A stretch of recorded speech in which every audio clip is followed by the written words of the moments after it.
Hello and welcome to Focus on Liberia. I'm Anthony here, hosting Focus on Liberia, where we always educate, elevate, and promote all things Liberia. Welcome and welcome to the broadcast. This is, of course, the hour of politics. Liberia could not be in a more political period at this time, with news of sanction coming from the United States of America, the most powerful government in the world, has sanctioned its little brother, if I can put it that way, Liberia. Reason number one, corruption. And they are saying significant corruption. Hey, I have the best minds here seated and comfortable to analyze, to interpret, and to make it simple for you to understand. Seated and ready is Anthony Jackson. Mr. Jackson, welcome to the Hour of Politics. Oh, thank you, Sia, and let me thank your co-panelists and my dear and esteemed colleague, Mami. It's a pleasure having me. I'd like to say good afternoon, good morning, good evening, absolutely, to Liberians across the globe that are following the broadcast and friends of Liberia who are also following. It's a pleasure having me, sir. Thank you. All right, thank you. Also with us is another political mind. Laraman Youngton is here. Welcome, Mr. Youngton. It's good to have you. Well, thank you, Anthony. I was just here yesterday, so I think we are on a political marathon. Let me use this time to say thank you to Anthony Jackson and my good friend May for joining. And hats up to the people of Liberia. It's a pleasure being here. All right. Also here, he's always from an advocacy background. Amula Mame is here. Welcome, brother. Thank you, Anthony. It's good, like my two colleagues said, to be joining you today, joining with Anthony Jackson, a veteran, and Lara, my comrade, who's transitioning into entrepreneurship. Just to say congratulations for your feat. I appreciate I know you can do more than that, Larama. Since I interacted with you, honestly, I know you can do more than that. Just to say thank you for what you're doing, and to say that motivates a whole lot of other people, to tell them that things are possible here. But we'll talk more about your achievement. We'll focus now on the call to duty. Of the country. Yeah, the call to duty. All right, gentlemen, I'm happy to have you to talk about this very serious, some people are calling it breaking news, but if you talk to a diplomat like Jackson, he would say, hey, we've been expecting this. This has been coming. And so the news here is sanctions finally arrive. And so we're going to talk about sanction here. And so, Comrade Jackson, let me come to you. We're going to go into it right away. My first question here is, how big, how significant, and game-changing is this news of sanction against the three officials of government, Nathaniel Magay, De Twawe, and, oh my God, should I call that guy name? Yes, I will call his name. So, how big is this news? I think, to be honest, this is a very massive development. And I like to start by saying that Liberians all across the globe, well-meaning Liberians, are supportive and applaud and welcome the United States government decision to declare Mr. Nathaniel McGill as a corrupt bandit, to pinpoint Bill Twawe as also another corrupt individual, and to highlight the Solicitor General, who I've always said was scandal plague or scandal ready. that their names are on the list of the United States government sanction, it brings, joy to my heart. And I know it's pleasing for many good and positive thinking Liberians. To be honest with you, this is a very bold decision. This decision by the United States government should encourage all of us, those of us who are political, those who even want to invest in Liberia, to go back to Liberia.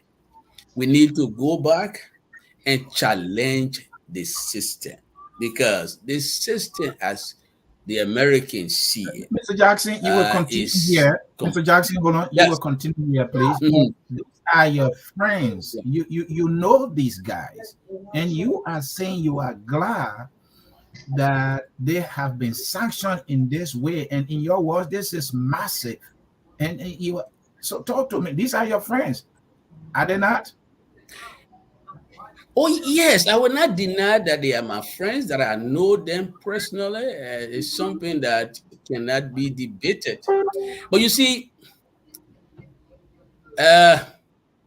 what these guys have demonstrated is the fact that you cannot know people very much until you give them political power.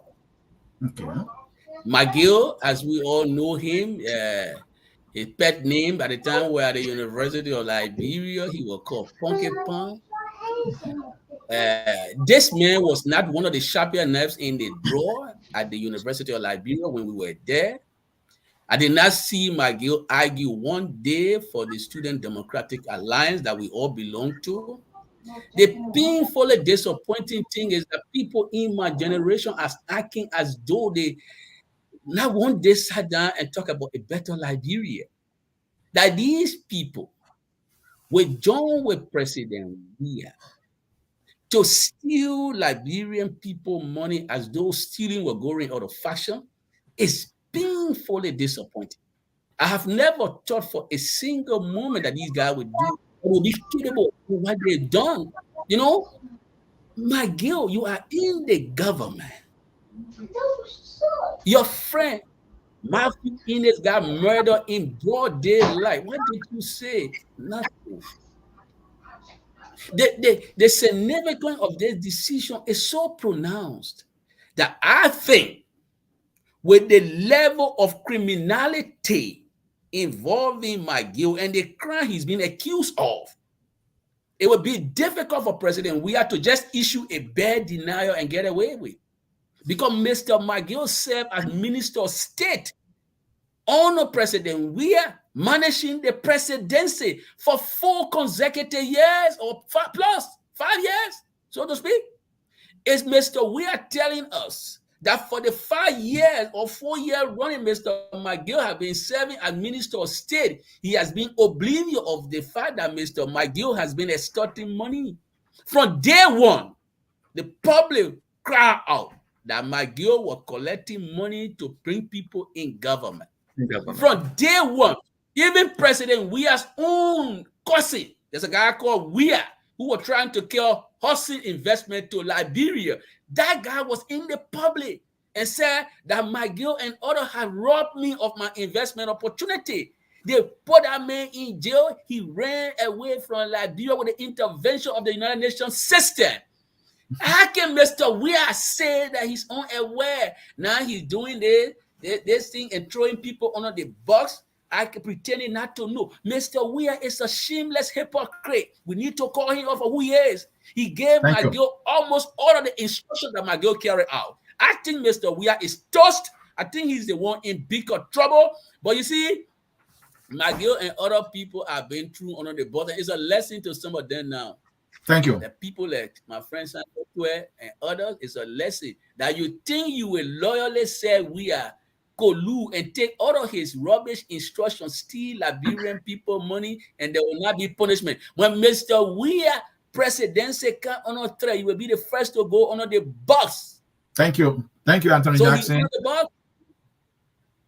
Thank you, Anthony Jackson. And Comrade Yonton, I will ask the same question. How big is this? Is it a game changer?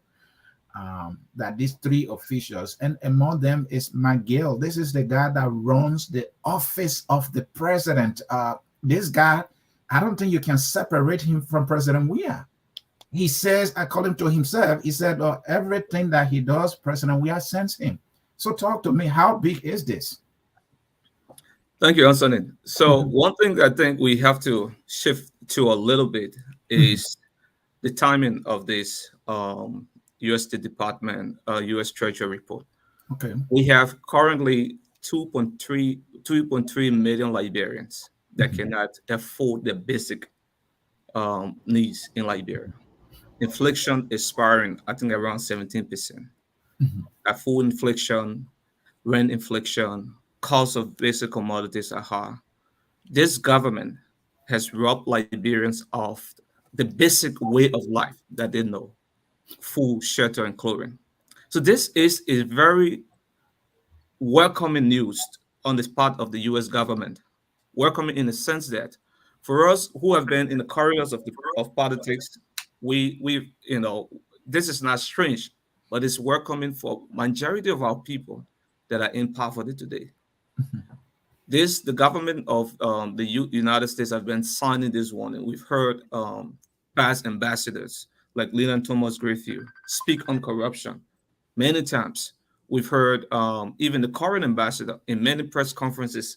So it is a demonstrated neglect on the part of the Liberian government, we are led government, to have ignored these warning signs. And I think at this point, the U.S. government is putting into action some of the things that they have been warning the government of Liberia against. And I think it's welcoming for all of us. All right. Yeah, I coming to talk. Yes, go ahead. Yeah, so like the two colleagues said, for me, I look at it as a wake-up call. I see the U.S. statement in three different dimensions. But the first one is, before coming to the show, I was speaking with one of my aunties from Bapolu. That's where Maggie comes from. That's where I come from. Okay. I had done like 2 different posts on the situation, calling out Maggie. So I spoke with my auntie from Bapolu. There's a message she sent across to me that informed me almost all the thoughts I will express on the show. She said, we are celebrating this decision today, not necessarily because it affects McGill, because there have been tension in the village. Oh, Amula is going against McGill. They are all brothers. They need to call the elders to see how they can talk to him. So she said, no, nobody should be talking to you for that. We don't see this decision. We don't celebrate this decision because it affects McGill. We celebrate the decision because it creates the foundation to solving our historical problem of corruption. She said, going forward, if the U.S. can continue to do what she's doing, even future leaders, whether it is Cummings, whether it is Bwaka, whether it is Gonglu, when they get to power tomorrow, they are reminded that if we don't tread the red path, if we engage into state-sponsored corruption and undermine the rule of law, there are consequences. That is the message we are celebrating. We're not celebrating because I personally celebrating because it is McGill, but her message to me that informing my thought is, this is not only about McGill and Weah. It sets the foundation for our country to fight corruption, save resources, and invest in education, healthcare to transform the lives of our people. Anybody going forward will know that stealing in Liberia is not only left to our corrupt court system, but there are consequences beyond Liberia. And that president now will guide people on how they make decisions and how they use public resources. That is what we are celebrating, and that is the big news. That president has been set that will serve as a deterrence for people who want to steal even today or tomorrow in Weah government or any other government. That is our celebration, and that is what we want people to rally behind. And with that, Anthony Jackson, I asked the question. The issue of messaging is key here in what the U.S. has done. What message in particular is the U.S. sending to the government on one hand and to the opposition on the other hand. Because you remember, if you're listening to the ambassador's statement, he says, seize the moment. I'm not sure he was talking to the Liberian government at this time. He was talking to Liberians, opinion leaders, and in particular political leaders who are in the opposition. Seize the moment. So tell me, what is the message they're sending to the Liberian government and the opposition here? As somebody who have been in the arena of diplomacy, I can say to you with my not very huge experience, but my 5-year experience in the arena, the simple message that the Americans are sending out, which are considered the unspoken word, is that President Weah and a bunch of thieves are grossly incapable of running a credible democratic government. Like I was saying to you, the crime that the U.S. government is accusing the Minister of State of, it is not a crime that Mr. Weah can wash off himself easily. This crime goes to the management of the state. President Weah, the Liberian, and let me take this thing a bit by difficult bit. The Liberian people stood in the queue, mistakenly believing that a ball from Gibraltar in pressing of Weah who have improved their standard of living. And so they voted for him. When Mr. Weah came to power, what did he do? He surrounded himself with vampire men. When we say vampire men, it comes from vampire men who are leeching the government. And so what McGill and other people did, or what they have done, is to transform a peaceful Liberia to a house of horror. You go in the country, they are killing people up and down the country, putting fear in people, and nothing has been done. I talk about Bati Yensua, a brilliant young man who was a classmate to Mr. Samuel Tuer and McGill, because I was like two classes below, but these were their friends. Matthew Innes, another brilliant guy from Grand Bassa at the Central Bank. These are men in our generation, went to school with us, sat in class with us.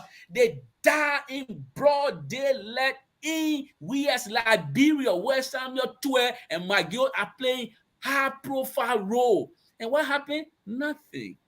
They did absolutely nothing to assuage the pain of the people. The American government also said Mr. McGill is on record for bribing, for paying blood-tested ex-combatants to undermine our democracy. This is not an indictment against McGill. It is an indictment of the system, of the Weah government. The American people will not come and tell you that in ABC language. The unspoken word is Mr. Weah and his people are incapable of running a credible democratic state. Mr. Jackson, if I may follow up here, you said unspoken words.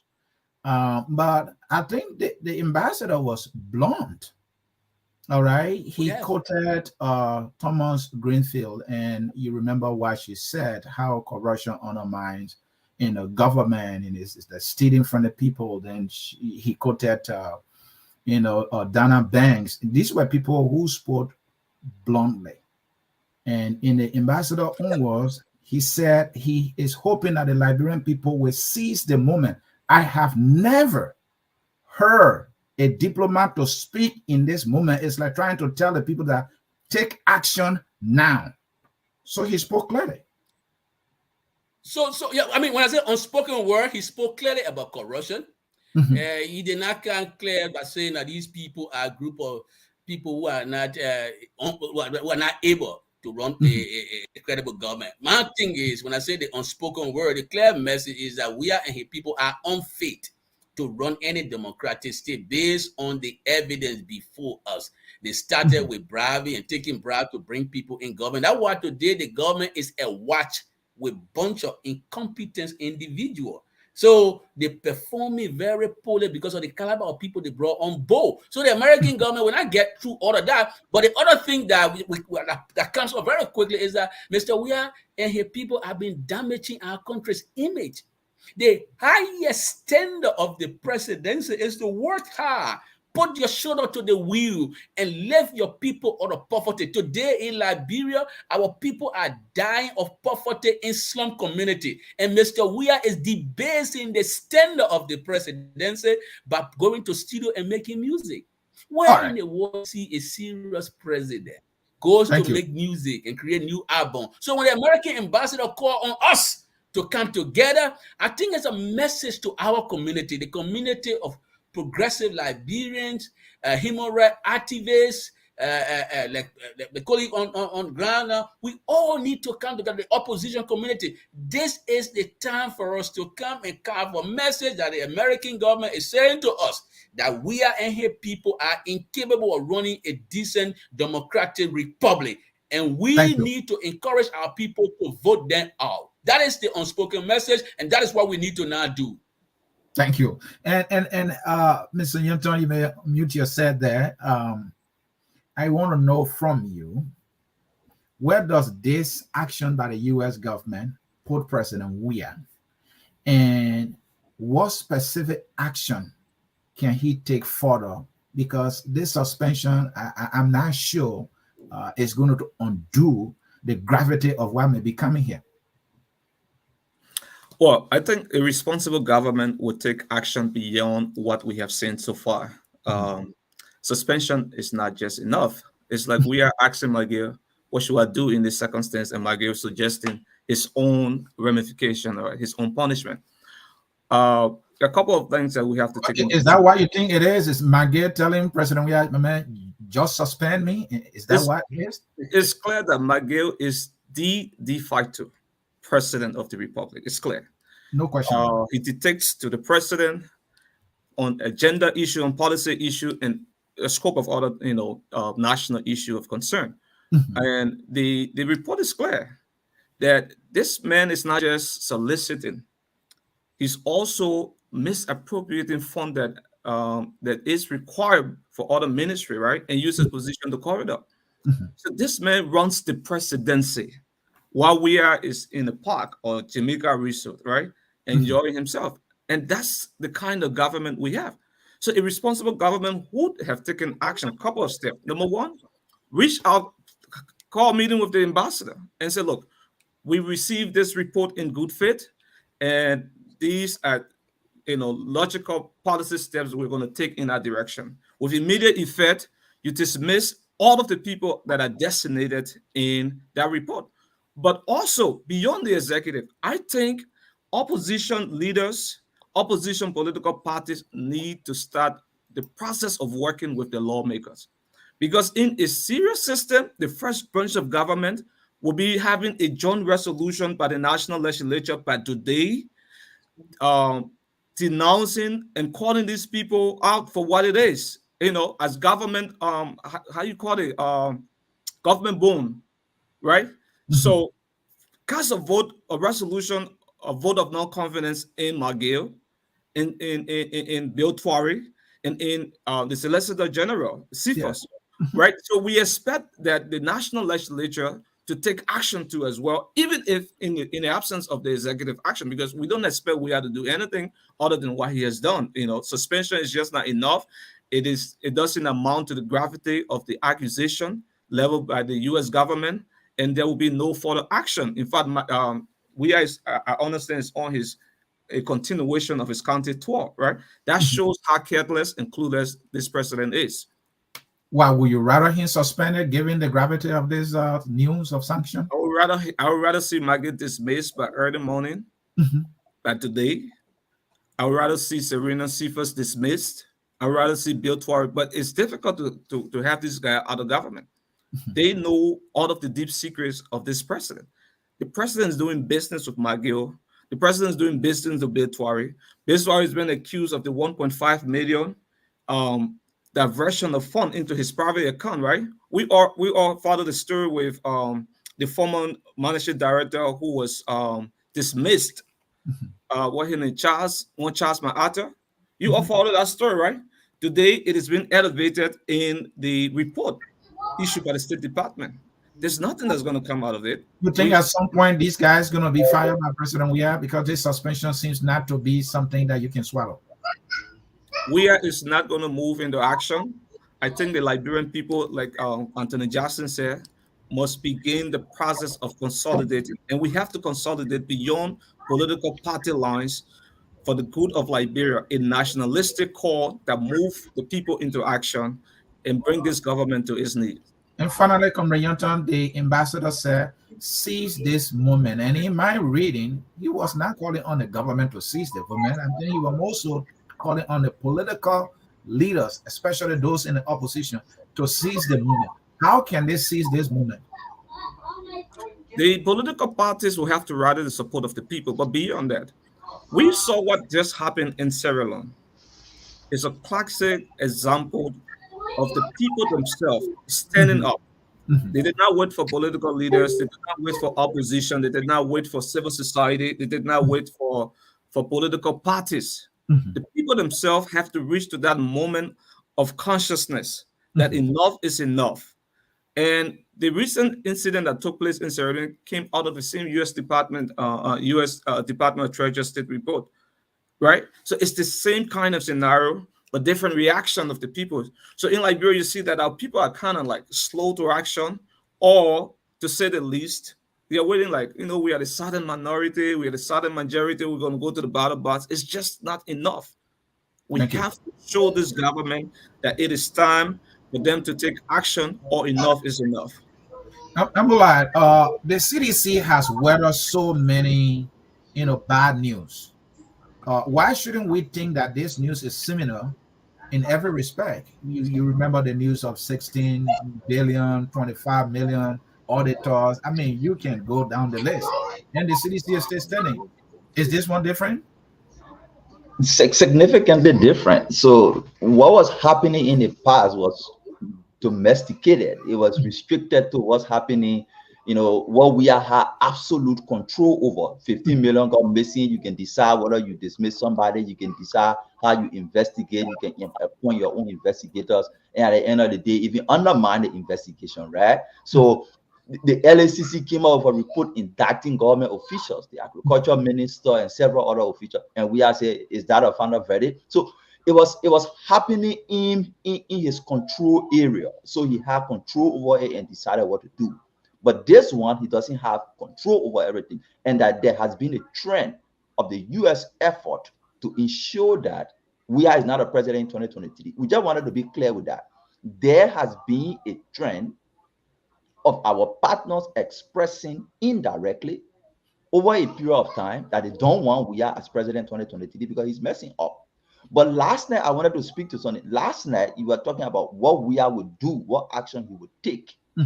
There was a meeting called last night, and Weah asked McGill and Tue, what should he do? The president is asking an inductee, what should we do amidst this situation? The decision was reached as a result of Edwin Snow's opinion. Edwin Snow said about sanction at what? I said on sanction I left from there. Ada? What? Edwin Snow said last night, sanction at what? Myself on sanction I left from there. Ada? Against that background is something weird. And that's how they reverted to suspension. They had even agreed that Weah would appoint McGill as advisor. The option was Weah would have asked McGill to resign, and then he would appoint McGill as an advisor. When Snow said, but myself on sanction, I didn't die. I'm here today. It weakened the discussion, and Weah reverted to suspending McGill and having him in the background do the job. But that is his bit of peace to control.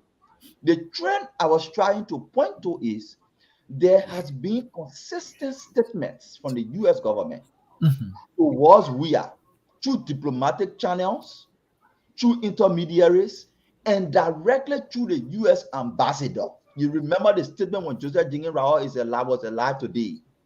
You remember the statement of the undersecretary when she attended the return ceremony. Exactly. All these statements they were making about fighting corruption and the Biden's administration commitment to the fight against corruption is a policy, is a whole of U.S. government policy to fight corruption in Africa. The U.S. ambassador laid that out clearly before announcing that these people will be sanctioned and the consequences thereof. The people are clear. It is now to your question about how can we seize the moment? How do we seize the moment? The U.S. government and our partners do not want to take risks with Weah having the possibility of entering into a second round.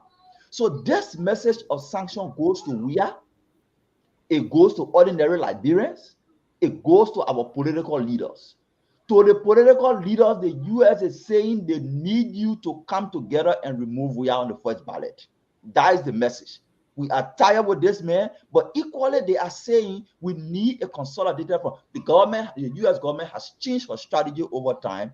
Instead of using direct force and direct participation to remove leaders that backfire in other countries in the 70s and in the 80s. And Mr. Mambe, and then my follow-up question, may I interrupt you here?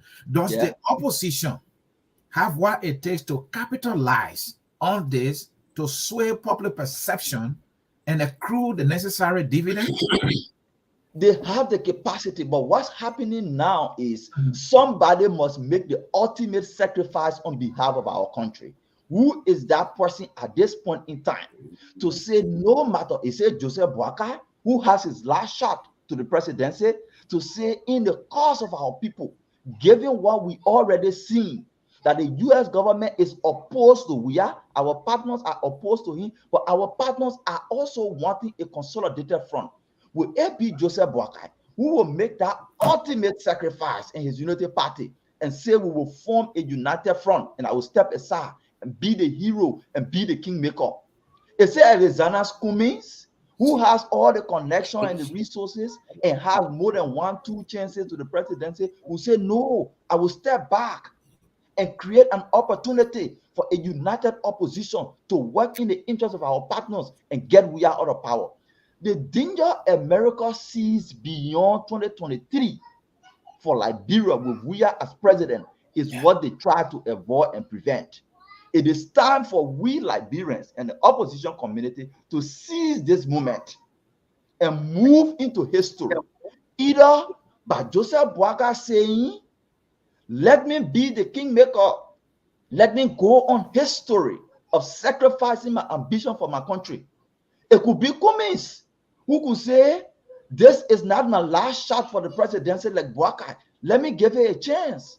It could be Gongo who we support and say, no, this is an opportunity to rethink and see how we can rally around a single candidate and remove Weah. The people do not want chance. They do not want a chance for Weah to have in the second round of election. The threat and danger, the calamity that a Weah second term will cause for our country is what these people want to prevent, and it is the moment we need to seize. This moment has never happened before. It has never happened in our country's recent history. For the US government to be directly involved to this level, it has never happened. I will agree. And someone must make that ultimate sacrifice and go down in the annals of our history as the person that saved our country from calamity. And I will say I couldn't agree more. I've not been around long enough, but I was there Charles Taylor time. Even Charles Taylor, the U.S.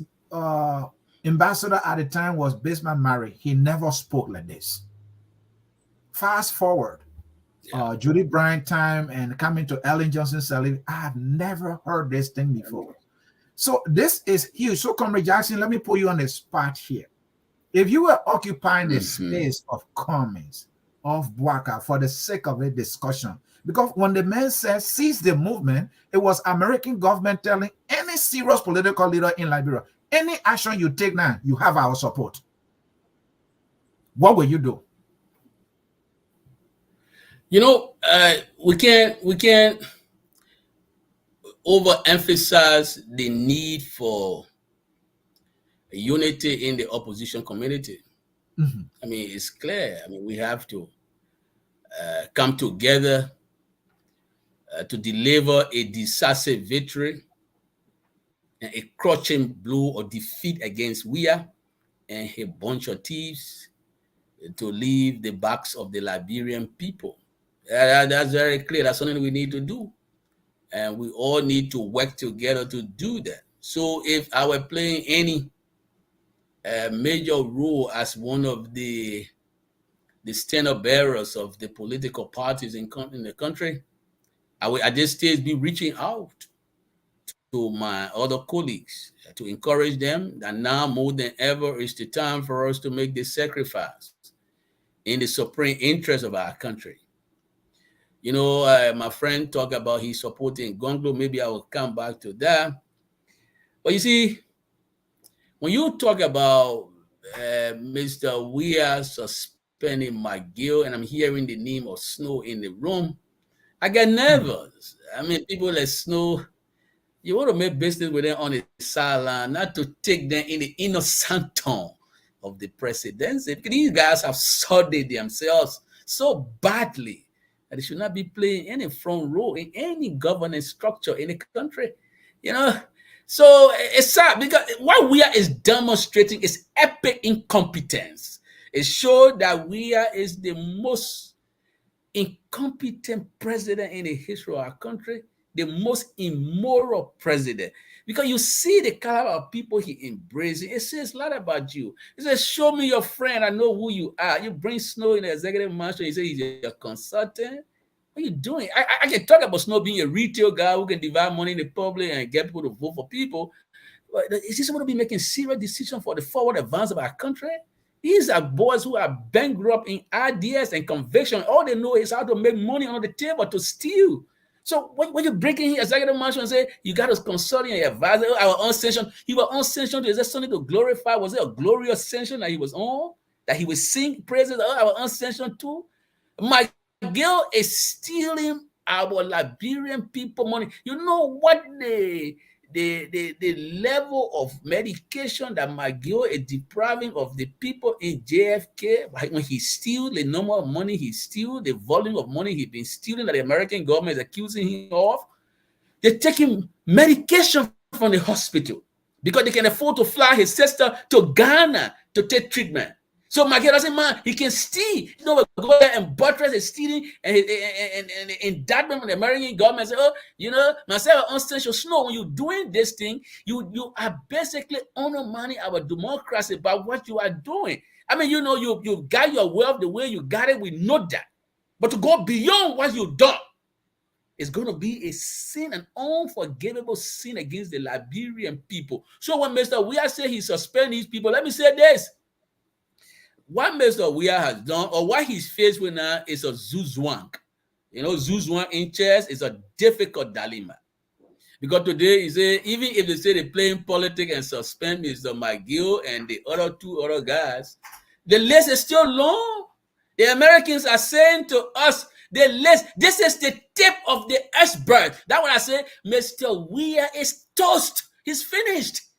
So when the other list come, what you do is suspend people again. The whole government will be on suspension. So if we had any good sense, if he had any scintilla of intelligence, he should be packing his bag slowly and be leaving the executive mansion. Because that thing you start with suspension, the Americans are coming with more lists. And even this other list may include people that we know that we slept in the same room with. I mean, you know, if a guy comes in the public, I know that you shared the same room with Samuel Weah before. Is he the one you're talking about? You know, when I was at the IMO, my friend made one statement the other time, and a colleague from the EU asked me, "Do you know this? The finance minister? Do you know him?" At the time, he was advocating for dictatorship in Liberia. Yeah, benevolent. And the guy asked me, "Do you know him?" You know, so the point I'm trying to make, when you see people, the problem with the Weah people who hanging around Weah now, including my uncle Sam Jackson, these are people who are now suspending their intelligence, their critical faculty to excel in the CDC. That's the only way you can excel. You can hear a guy say he will weaponize his base against the press. Are you comfortable with that? You think the Americans are comfortable with that? He said, I will weaponize my base against the press. I'm not too. The point I'm making now is now is the time for these people. Maria, pick her again. I'm sorry. I'm sorry. America has a way of making you the babysit. So I'm babysitting somebody here. She comes in It's crying. okay. But the point I was trying to drive home quickly was, yeah. Let me lay my thought on this quickly. The Please. point I was trying to drive home quickly. Even those who you think are clear-headed in the CDC, for them to even flourish in the CDC, they have to suspend their critical faculty to flourish. See, my friend, look at the level of suffering that I was subjected to in London. Sorry, sir. In London. Forget about me. I have children, baby, that won't cry yet, 2 year old. They denied them of passport that they were entitled to. While my friend was still bending his knees to President Weah. When you say, oh, they were your friends, yes, they were my friends. Now I know what they are capable of doing. What did they do to Matthew Innes? What did they do to Bati Yensua? Even the other gentlemen, you work in a place, you are the head of the place. 2 auditors died under your watch. How much did you do to assuage the anger of those people? I don't know. But these are people who are slept in the same room with. I am worried about them debasing their own standard if they have any integrity, dragging that integrity on the ground and taking the instruction of Weah. And tomorrow Weah will put them under the bus because Weah is the most incompetent president in the history of our country. The most immoral. That man is importing women from all across the South region to Jamaica Resort. They having party every night. They would drink alcohol and vomit, and they allow poor people to clean the pool of vomit every morning. This is sad for our country. So now is the time for opposition to come together. Now is the time for the work together, as the American ambassador is saying, and we need to do that. It's urgent. Thank you, Mr. Jackson. Give a little attention to that kid right there. Comrade Yonton, there is something I want you to look at here. You follow politics, you are a student of history, and when it comes to leadership, you try to pay attention as well. Look at Liberia. Look at the amount of qualified Liberians across the world. My understanding is Mr. McGill only holds a BSc. When it comes to education, I'm more about output, but I cherish the qualification because it means a lot. And Mr. McGill was just assistant minister just yesterday. And this is the man who is running the executive branch of government. President Weah, this is no disrespect to him. President Weah does not have any IQ when it comes to leadership. That is not his thing. That is not his area. And the one he sees who can run the Liberian government is Nathaniel McGill.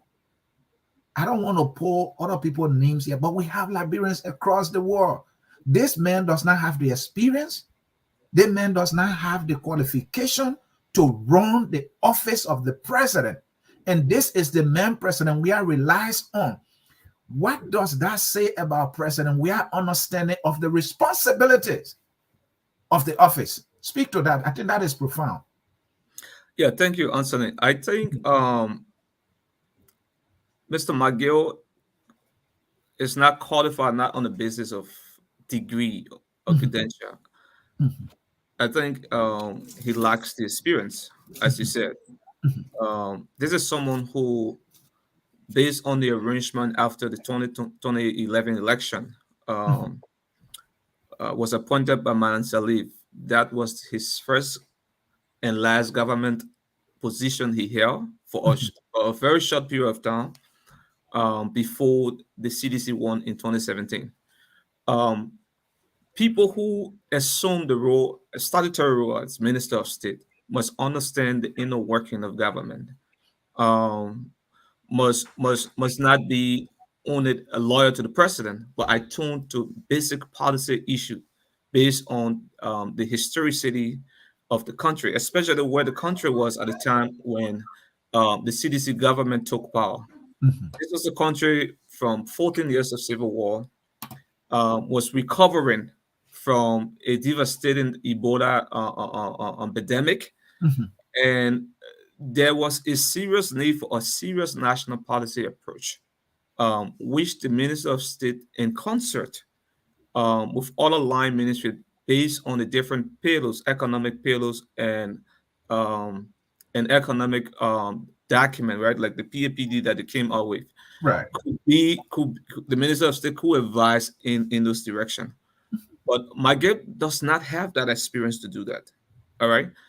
The CDC is structured by design not to incorporate people who have experience, people who have the expertise to take the front row.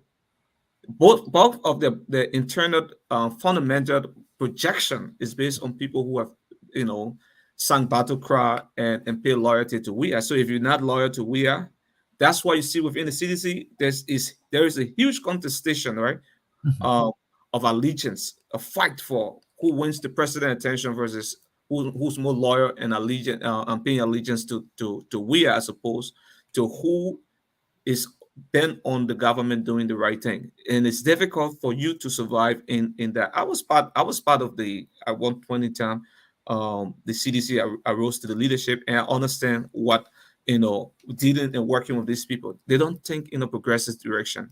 They don't think about policy approach. They don't think about what their actions and inaction can cause for the masses of our people. They don't do that. All right, thank you, gentlemen. We'll take a short break. When we come back, we'll be reading some key lines from the statement released by the U.S. Treasury, and I will be looking for your interpretation, meaning, and analysis of those statements. And if you yourself, want to bring in specific ones, I will appreciate that as well. We'll take a short break, and we will be right back. Stay tuned, folks. At Focus on Liberia, we discuss everything Liberia, from education to politics, arts and culture, entertainment, agriculture, history, religion, family, and technology. Focus on Liberia uncovers and showcases the best of Liberia and shows the world the truth about Liberia. We educate, elevate, and promote all things Liberia. We conduct interviews, panel discussions, debates, and more. Tune in to Focus on Liberia on Facebook and YouTube and be a part of the stories that make up the news. This is Focus on Liberia, and I am Panelists.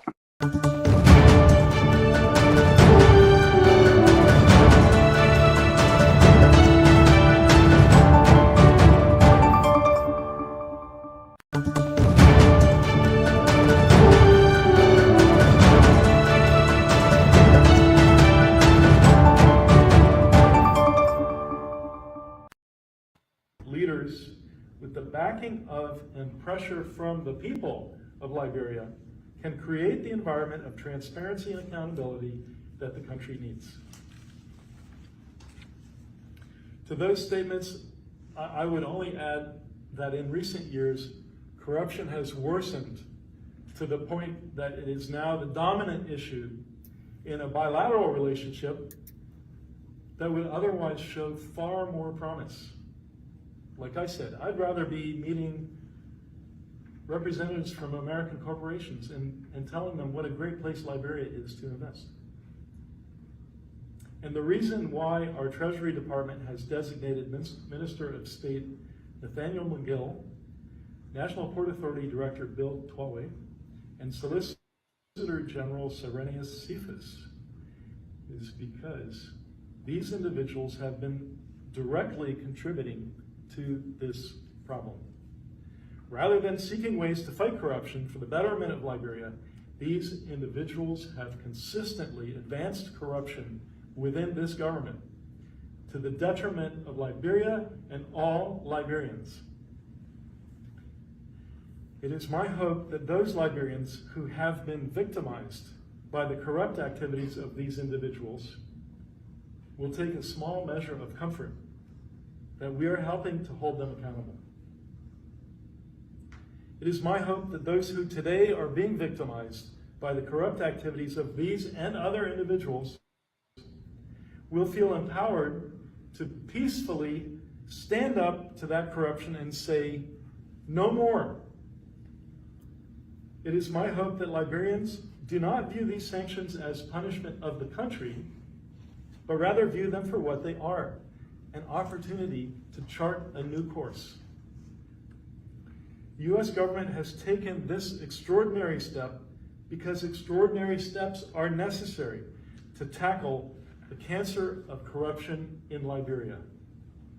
But ultimately, it will be up to the Liberians and Liberian leaders to take full advantage of this opportunity and to make the kind of fundamental changes that perhaps are more possible now because of these sanctions than they were even yesterday.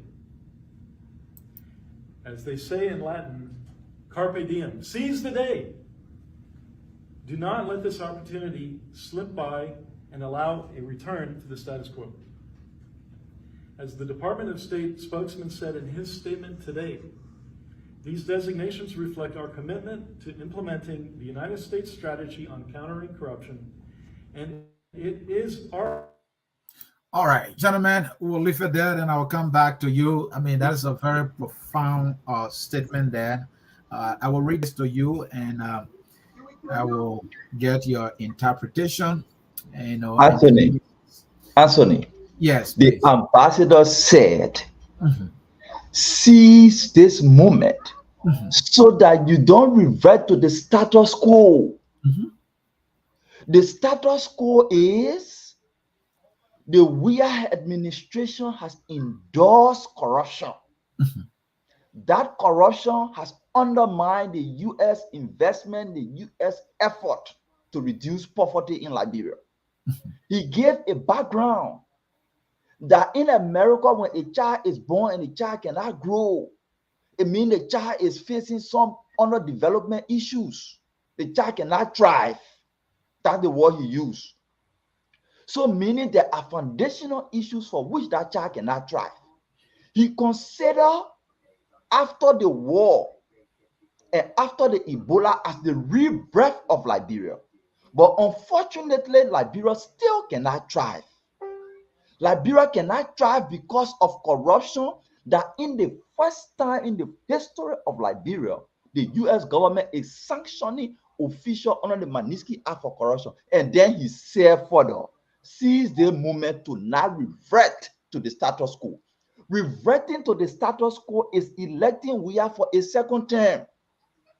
To seize that moment will require the collaboration of the opposition, but more than that, the commitment of Liberians to stand up. This is the time that we should have people rally, and we will begin that process now after the show. We should have people rally to the U.S. Embassy to commend them for their efforts. I know efforts all on social media, welcoming, everybody celebrating, but let's celebrate with our feet. Let's celebrate with our feet and tell the U.S.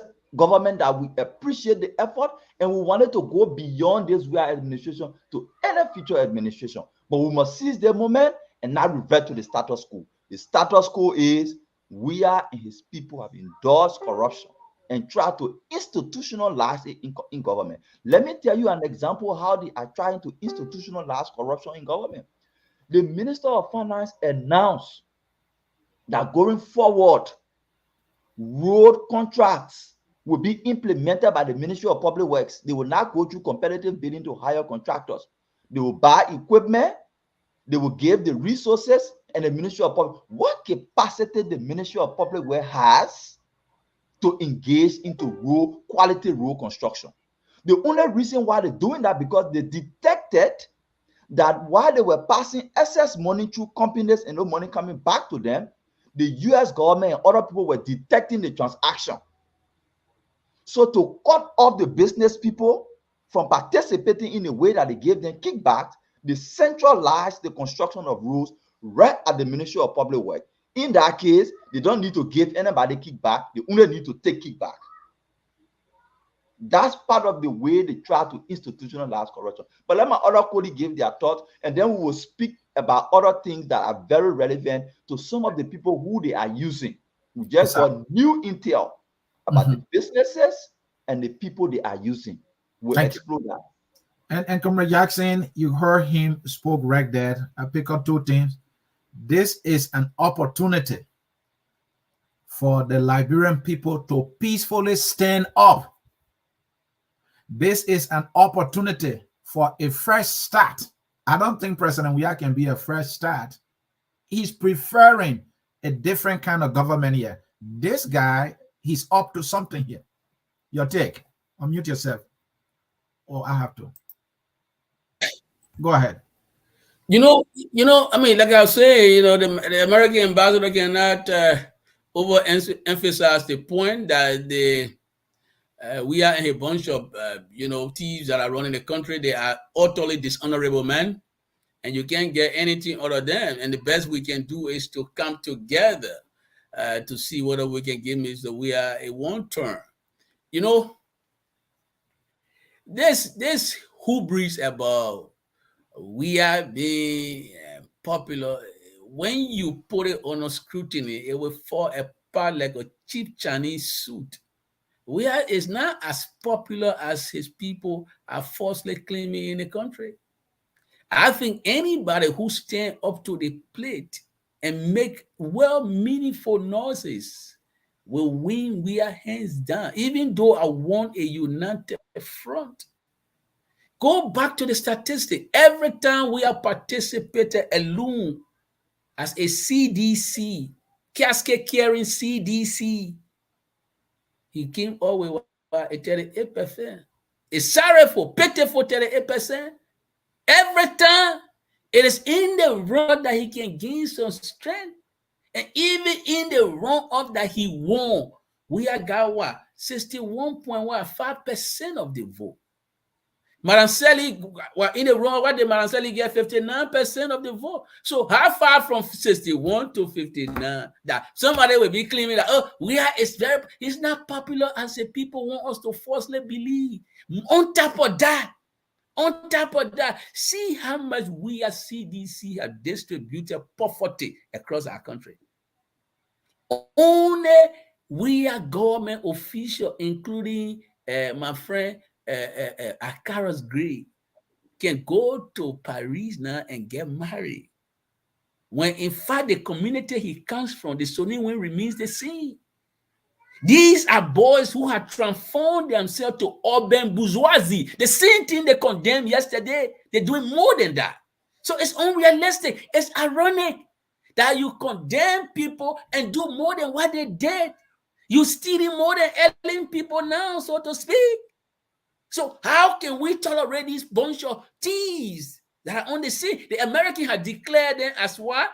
Hazardous to public governance. That's what the United States government is telling us, that these people are a hazard, they are danger, they are risk to political governance, because for them, their occupation is to steal, is to commit crime. And some of the crime they commit, they pay ex-combatant to undermine our democracy. It was the ex-combatant that they paid that closed Mr. Costa radio station down. They wouldn't even allow Patrick Hunter to breathe, even though he got his radio station. He's entitled to his right. Thank you. Complete. Entitled to a right to operate a radio station. They wouldn't allow it. These people are what? Averse to the culture of democracy. The American ambassador is aware because he gave us first-hand testimony.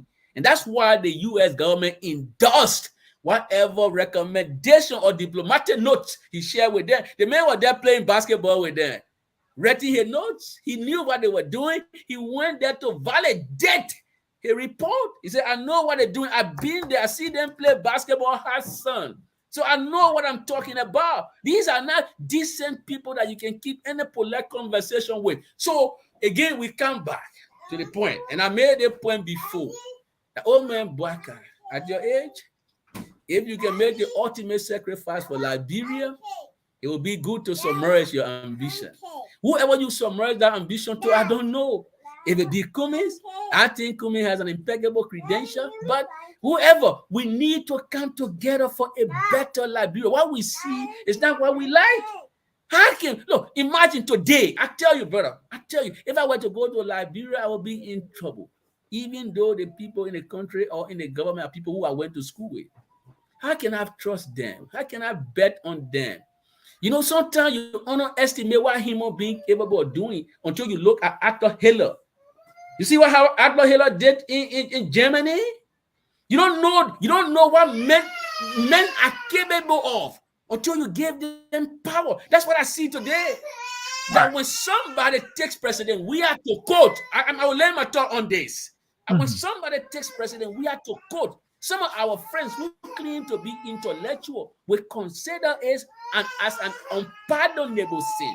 Because I told we had to quote, my friends still have committed an unpardonable sin. Maybe they could have done what they did to Matthew Innes if I had gone back to Liberia. That was one of the senior brothers. My presence in the United States was based upon the advice of one of the senior brothers because I was speaking in my regular militant tone. And he said, "Oh, Isaac, you gotta slow down. The way you sound it, if you go to Liberia, my friend, the guys will panic, and maybe you will not survive. So the first thing you need to do is to put your family in safety." I'm telling you that these people are turning Liberia into a house of horror. This is a horror show that we're watching. The corruption is not just scary, but the people that are dying up and down the country also scary. So I am in total agreement. I'm in total agreement, and we need to, in absolute terms, support what the U.S. ambassador has said and what they will continue to do with the effort to place more people on the list. We will welcome that list. We will celebrate that list. I think now is the time for Liberia to get in the street to start celebrating our traditional partnership with the United States government because they're doing something that is meaningful, something that will protect our democracy. Thank you. And Comrade Yonton, I will read this for you to interpret and analyze. Today's designation is in line with the U.S. strategy on countering corruption, a core U.S. national security interest. My question is, what national security interest are they talking about here? So the U.S. government is clear on its national security, and part of that strategy is to defend democracy across Africa. And the defense of democracy starts with the fight against corruption. It's important to note that the U.S. government has been very engaged with Liberia even before the inception of the Weah led government. They spent millions and millions of dollars. They've helped in the restructuring of the army after the civil conflict. We've seen cases where uniformed men in the armed forces of Liberia have come, taken training, and go back. They supported economic development, the expansion of the private sector, and government initiated through the MCC. So they were vested in Liberia, and so part of the national security interest is to ensure that democracy flourish in Liberia, that Liberia becomes that beacon of hope and shining light within the region, as far as the context of geopolitics is concerned, we're in the West African region. But that is not happening. Since the inception of this government. You went mute, comrade. Sorry. Since the inception of this government, I was saying that we have seen corruption on a massive scale. And the only thing we get back in response is that the previous government was engaged in corruption. All right. This is a party that fought for 12 long years. In many instances, going on hunger strike, towing casting, announcing a number of protests, disturbing the peace and sanity of our democratic corridors, but yet took on the mantle of authority of the state only to tell Liberian people that the previous government was involved in acts of corruption. So that justifies why they are doing it. Now, the sad part of it is that if you speak against corruption in Liberia today, there's more than a likelihood that you'll be haunted, that you might be killed for speaking up against corruption. So it's not just the act of corruption, but the strategy to defend the system to the extent possible of killing your own people at the mercy of what you're defending. That is immoral in itself and legally wrong. That is the system we're against. For me personally, I'm not against the opposition coming together in unity. But if there is an opposition political party that can wield the support of the masses of our people, let's support that party and move the country in a fundamental new direction that it ought to move towards to replace Weah.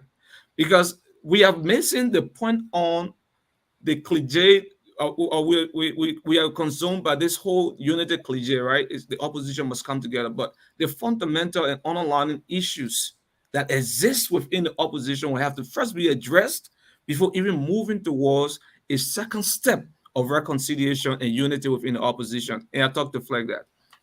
Thank you. And Mr. Mambe, I'll read this. GlobeMag, which is the global Magnitsky out here, target perpetrators of serious human rights abuse and those engaged in or responsible for acts of significant corruption around the world. Talking about McGill and also talking about CFOS and who is the other guy, Bay 12. I want to know how significant are these acts of corruption these people are being indicted for here, or sanctioned for here? Significant corruption. Weah has McGill as Minister of State, not necessarily to run the affairs of the presidency, to run the constitutional affairs of the presidency. Weah has McGill as Minister of State because McGill agreed to commit his life to satisfying whatever Weah wants to do. That's why Weah has him as Minister of State. So in that context, McGill has interest in its international group. That company is awarded almost all the big road contracts in Liberia. The RRA road is international group. Most of the other community roads is international group. That's one. Two, you can remember right after 2018, 20 coming towards 2019, you asking for significant corruption. Mm-hmm. I got my personal experience, but at a certain point in time, we will unveil that. But significant corruption, the US government has invested hundreds of millions of dollars to help Liberia address energy deficiency through the hydro. They have the CLSG coming from the West African sub-region to supply power. Right after Weah took over, McGill arranged with a Turkish company to come to Liberia, Copper Energy, to come and install a ship and dock a ship at the port to supply power. The deal was McGill had established a relationship and shared with that company. The US knew. When they announced the Copper Energy deal, the US government wrote, that letter is public. It's a public information. All the Liberian partners working in the energy sector wrote the government of Liberia. The letter published by Front Africa verbatim. It said, your problem as a country is not so much of the absence of power, but rather the distribution mechanism of power. So why would you want to bring in a new company that is only coming to deposit power, but not distributing power? What you have is not what you should look for. You should look for distribution mechanism to take what you have, you're not distributing to your people, rather than bringing in new power. McGill was bringing in that new power energy because he had business arrangement. McGill is responsible, if you don't know, McGill is responsible for the massive corruption happening at the Ministry of Agriculture. Donors have provided millions of dollars to transform agriculture and increase food security. We continue to spend more on importing food and we continue to be food insecure. Where the money going, nobody can account. When the LSCC indicted the agriculture minister, McGill intervened, used the president to trash the report. You're talking about significant corruption? It was McGill who came here to the US and promised to take, I think, 100,000 or whatever amount and give to EULA. and gave to Eula. Maggie has a guy who works. He was denied U.S. citizenship. He was denied U.S. citizenship. He works. No, not on hunting. Okay. He works at the renewable energy, the Rural Renewable Energy Agency. He is used by Maggie to move money from one place to another. For him, I think he's aware now that his future is at risk. He's tracked. You're talking about significant corruption. Bill Twawe is used by President Weah every other time to take money from the Freeport of Monrovia to satisfy President Weah's personal agenda. So the U.S. government action, these people were not just selected because they are engaged. There are several other people engaged in corruption at the central bank. You will see their name coming on later. But these McGill and Bill Twawe are the two key sources of money to Weah. Their strategy is to extract money and use money during the campaign. Since they tested it in Lofa County through a pseudo candidate, and they believe that money can win, these two actors, McGill and Bill Twawe, are the sources, are the channel through which money, illegal money, get to Weah. What the U.S. government is trying to do is to break those channels. So when you sanction McGill, you sanction Bill Twawe, you reduce the flow of illegal wealth to Weah. Samuel Twe, I want to say on Samuel Twe, would that be sanctioned? According to intelligence, according to information we have, Samuel Twe would not be sanctioned. For two reasons. One, Samuel Twe managed to lecture Weah into agreeing that as finance minister, he cannot be seen as the person who is an intermediary to get illegal money to Weah.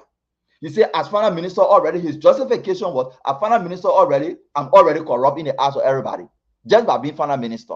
So when I start to deal into a way that people begin to see more material evidence, then it becomes a problem for the entire revenue generation strategy of the government, because depending on donor. So when the finance minister is seen to be corrupt, there's a problem. So let different person handle it. That's how Maggie is handling that. So for that reason, Samuel Twe is not directly involved into the acquisition of illegal wealth to pass over to Weah for campaign purposes. The second reason why Samuel Twe would not be sanctioned is because, according to our intelligence, is because Samuel Twe is cooperating. Samuel Twe is cooperating with intelligence and agents in providing information that they need. Not that he's going to say, oh, Maggie stole today or Maggie stole yesterday, but when information are requested, strategic financial information are requested, he provides them to the people. And the people use those information to corroborate their investigation on Maggie and other people. Samuel Twe will not be sanctioned. So these guys are engaged into significant corruption. The evidence is there. And the U.S. action to sanction them was not only because they are engaged in corruption, but they want to cut the supply line of illegal wealth to Weah that he will use in election to manipulate the people into voting for him. That's the first step. We'll talk about other people who will get on the sanction list. Abochie is already wrapped and ready to be sanctioned. I was shocked that I didn't see his name. But I know for a fact Abochie will be sanctioned, and not any other person, but Abochie will be sanctioned. The reasons are: one, Abochie was indicted in 2013, 2014 for a sea of bribery across the oil sector. Comrade, may I just move your camera so we can see your face? You are in the roof there. Sorry. Yeah. Sorry.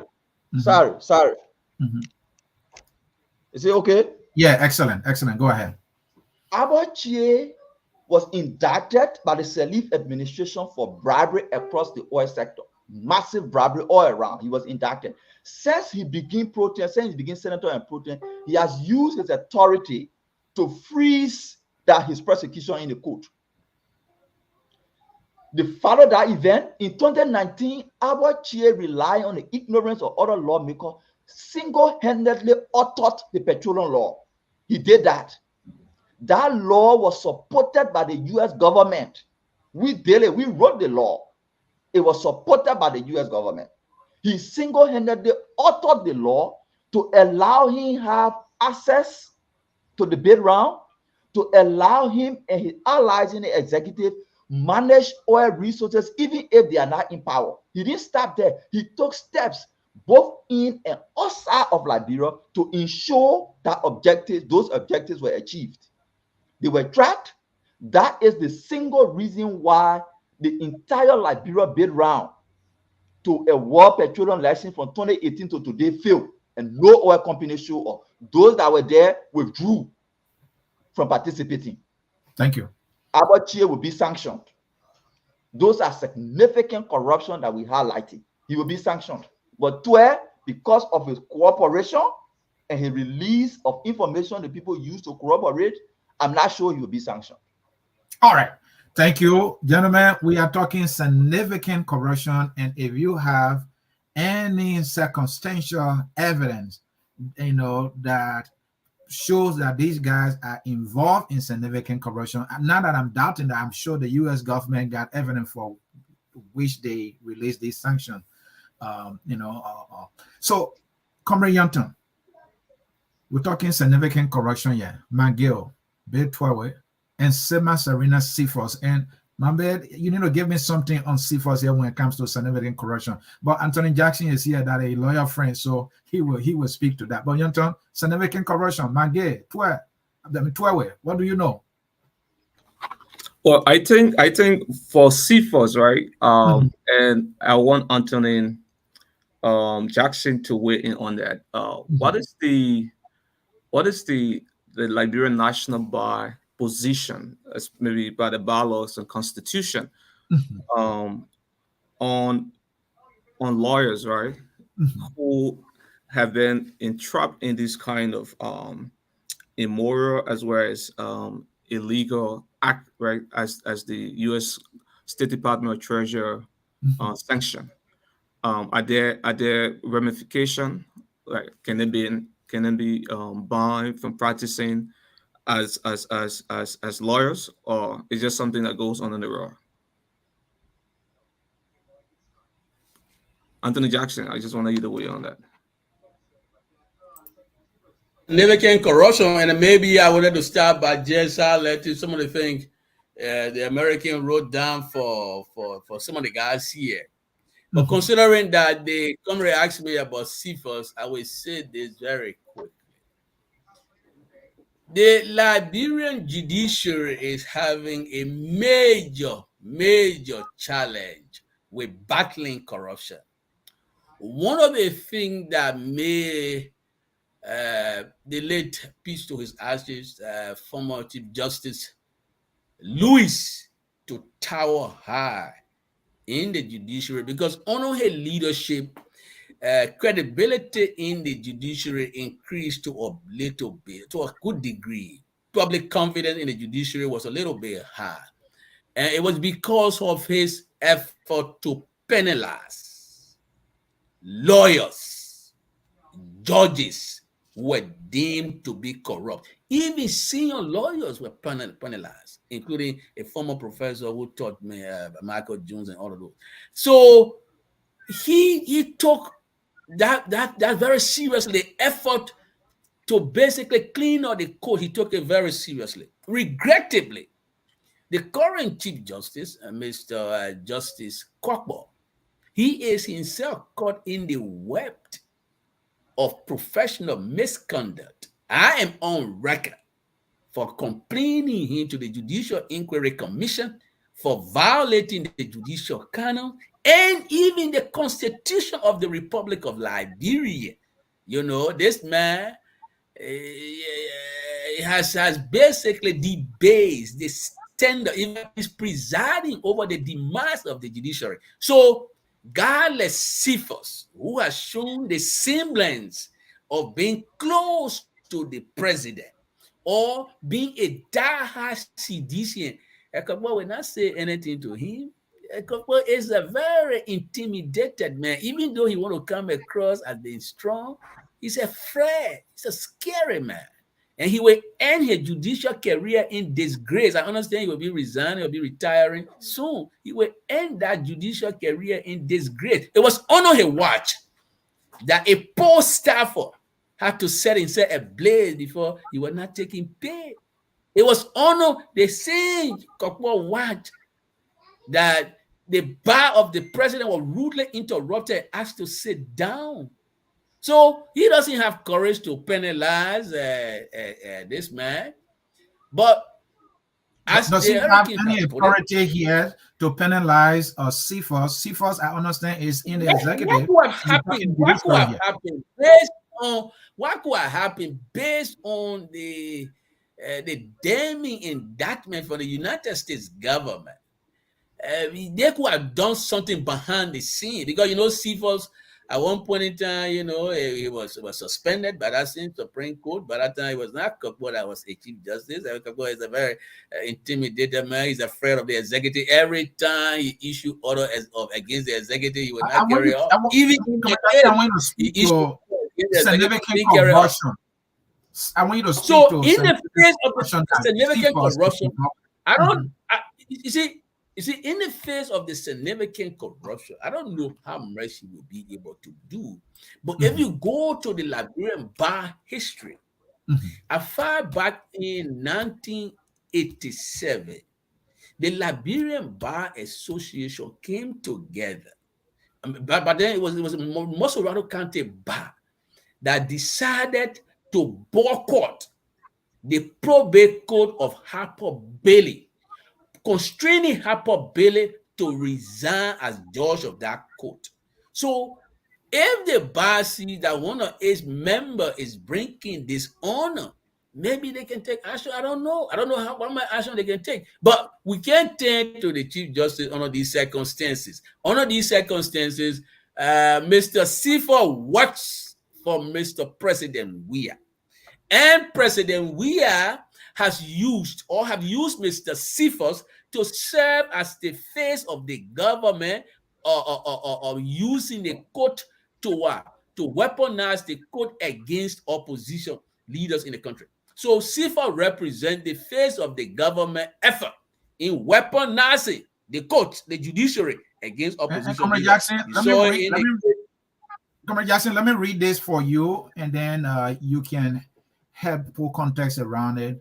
And Seafor has developed close relationships with suspects of criminal investigations and have received bribes from individuals in exchange for having their cases dragged. Seafor has worked behind the scenes to establish arrangements with subjects of money laundering investigations to cease investigation in order to personally benefit financially. He shields money launderers and helps clear them through the court system, and has intimidated other prosecutors in an attempt to quash investigation. Seafor has also utilized his position to hinder investigation and block the prosecution of corruption cases involving members of the government. Seafor has been accused of tampering with and purposefully withholding evidence in cases involving members of opposition political parties to ensure conviction. You are a lawyer. So you see that the law lives there, but you see that first thing they say, the man is accused of shielding money launderer. He's withholding information that will set opposition leader free only because he wants a guilty verdict. This man is a wicked and a bad person. Somebody we will intentionally withhold prosecutorial document. In fact, there were instances where they even took the document out of the folder. All right, and the other counsel Silla, they have to complain. In the case of Cummings, I'm sure that's where they're drawing us as example from, because they did what they call prosecutorial misconduct. They was engaged with prosecutorial misconduct. They were engaged with prosecutorial misconduct. They extracted the whole evidence regarding the exchanges that took place via WhatsApp with Mr. Boaka and other people and Cummings involving the CPB document. So if the American government referenced that, that is what they referenced it. That's what they extracted that. So it's an effort. It's an effort to weaponize the court against opposition leader. That's what CIPOB represents. So what Mr. Weah can now do is to get rid of this fellow. But again, he will not do it because you see, Weah is in love with people who do this kind of thing. President Charles Taylor, and I'm saying this in distraction, but I will make the point. President Charles Taylor, when he was being sentenced to jail, the judge said, Mr. Taylor will send you to jail because as president, you have a responsibility to prosecute crime and you fail to do so. The fact that as leader, you have a responsibility to prosecute crime and you fail to do it, we will jail you for 50 years. What President Weah is playing with is the same thing that got Mr. Taylor in a British cell. Mr. Weah, you have the responsibility to see for colluding with money launderer. The American embassy is pinpointing that. They are also involved with giving passport to money launderers. And the American embassy is pinpointing that. And you're not prosecuting them. You say you suspended. Weah, you putting yourself in problem. Weah is in bigger trouble than he thinks. If your key confidant or your key consigliere are being accused in this public manner, it is you, the president. And you say you suspension will not suffice. Suspension will not suffice. Charles Taylor is in a British cell today because he did not do anything to prosecute people who were committing crime in Freetown and in Liberia. Today he's in jail. They say you saw people were committing crime in Freetown. They were coming to Liberia. Today, President Weah is harboring McGill. He said he's a key consigliere. So I'm saying to you, Liberia is in a difficult place. Mr. Weah is damaging our country in an irrecoverable way, in an irreversible way. We need to do something. Today, student leaders cannot freely express themselves. When you say some of these people were my friend, and these were former student leaders themselves, how can McGill, who are a student member, Samuel Tuer, standard bearer for the Student Democratic Alliance, you are in the government where students are being brutalized, and you show no twinge of guilt, no sign of regret. This is despicable. This is just sad and painful. And you see my friend Arthur, he said, Arthur go there, he said, oh, I'm loyal. So, I got to do my loyal responsibility. No, Arthur, you have a disgrace. You shouldn't do it. There are senior lawyers in that country that the people went to go and free those talks from jail. They refuse. No lawyer will do anything that is offensive to their moral standing or moral compass. You are a student leader. You going to free people who brutalize other students? Is that how you support student activism? It's wrong. It's a disgrace to the legal profession for people who say they were student leaders. I am ashamed of some of these guys. I'm saying that on the record. I am ashamed of them. You are sitting down in the government. You say you're former student leader, Samuel Tuer, and your government is brutalizing students because you think they come from soup. They are all student leaders. So what are you doing there? What is your role? Why are you telling Mr. Weah? Well, you are the people telling Mr. Weah you will weaponize your base against the press. So if you don't succeed against the press, you will succeed against student leaders. Are you weaponizing your base against student leaders? This is wrong. This is despicable. And I think the U.S. need to even do more. Those people who are fomenting violence in our country, the U.S. need to call them to book. Those people who violate the rights of several people who are exercising their right in keeping with the Constitution. Those people who brutalize those students should not go unpunished. We got to ask the question. Who are those? I come in 1 minute. You're coming. We need to ask the question. Who are those embodying the student? Who are those creating this extreme wing of the CDC? Who are those feeding these children? Who making the children like that? Who are those basically creating this gang in the CDC? If those people are some of the former student leaders who are accustomed now to power, and because they want to stay in power, they are now having gang all over the place. Who doing this to these young people? We need to ask the question. You can't just condemn the young people. Who made them like that? Who made them to be gang members to go and brutalize other students? We need to ask questions. The American government need to get to the bottom of this one. And who are those people, Jackson? And who are those people before I take the off here quickly? Who are those people? Oh, but brother, we need to get down to it. If people who are student leaders are today in the Weah government and they celebrate the fact that other student leaders are being brutalized, what role do they play to avoid that situation? What are they doing about that? We need to ask them questions. You make who are those grooming these guys in the CDC? The extreme strength of the CDC. Who grooming them? No, the question is important. Don't just condemn the people who went and brutalized the student. We need to know who grooming these boys in the CDC that will be brave to go and brutalize students. We need to know who grooming those boys that tomorrow, when I come to Monrovia or I go to Monrovia, they will groom those boys and come after me. We need to know who are those who carry on the arson attack against the chairman of the United Party, who grooming people in the CDC to make them talk. We need to ask that. The U.S. government knows who grooming talks in the CDC. And hopefully the name will come on our list. The U.S. government is aware. And we will see their name on the list anytime soon. Yeah, the U.S. government is aware of the actors. The U.S. government is aware of the engineers, the facilitators, the people who enable those kids to go on the street and brutalize people. People are aware.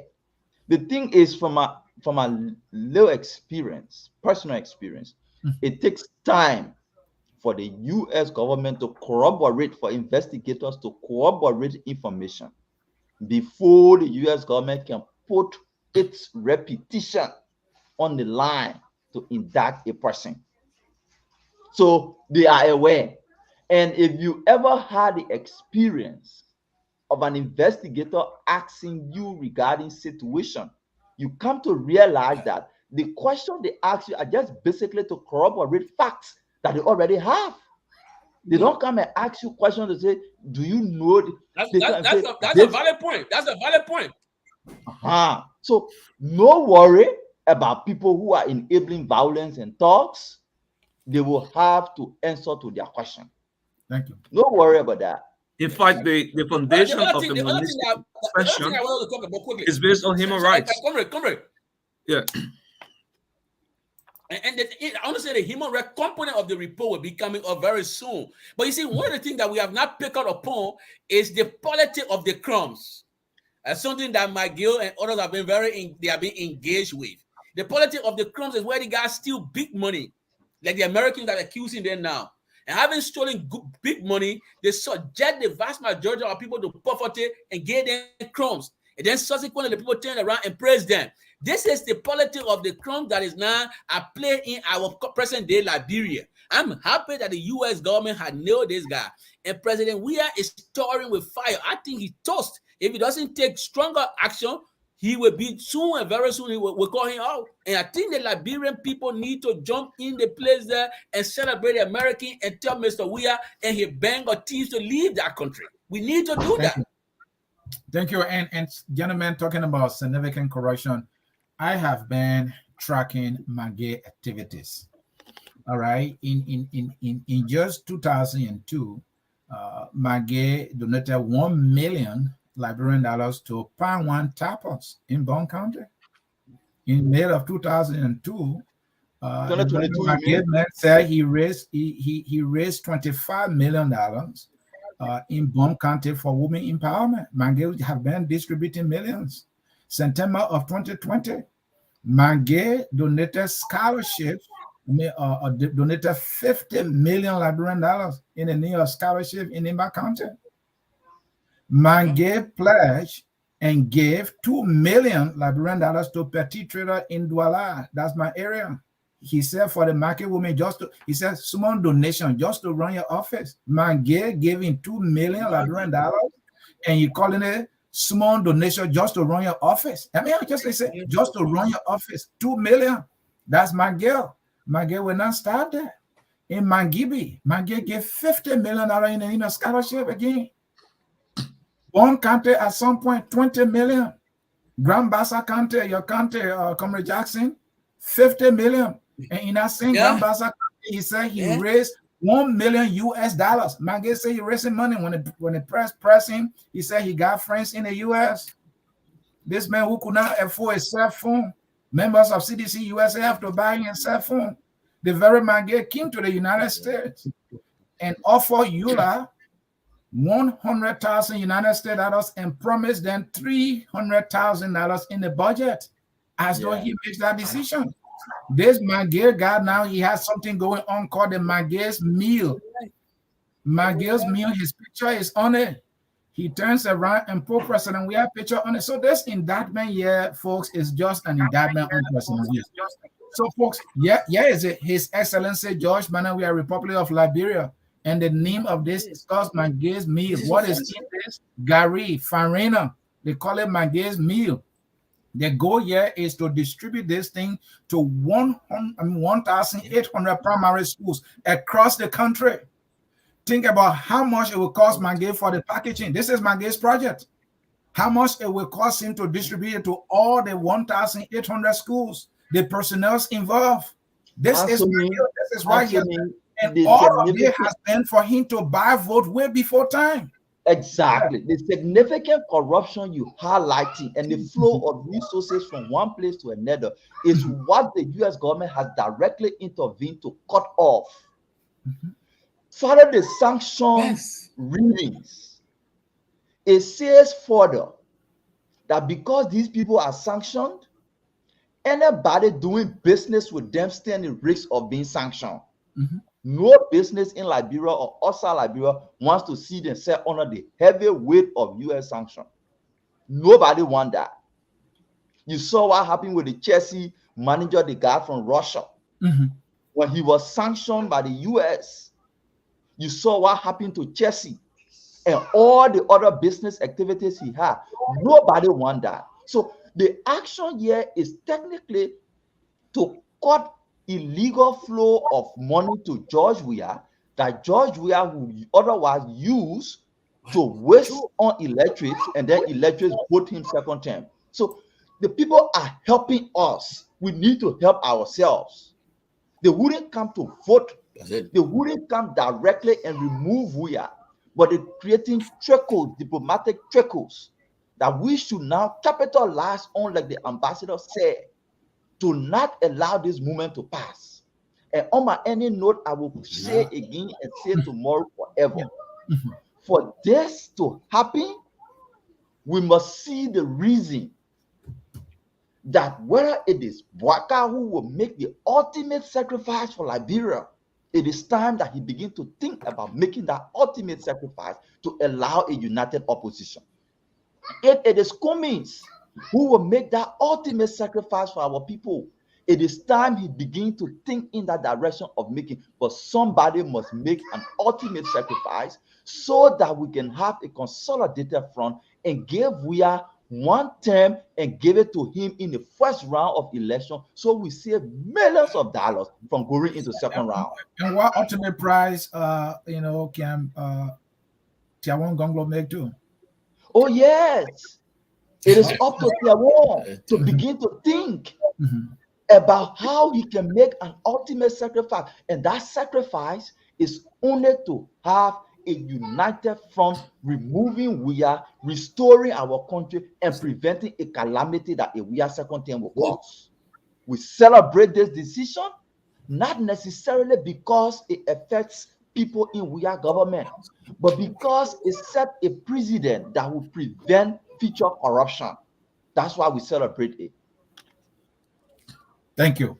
Thank you so very much. That will do it for your closing. Comrade Yunton, we will get your closing here, please. So we work on the State Department of Treasury report. I think it is in the right direction. I was reading most of the comments as we went along.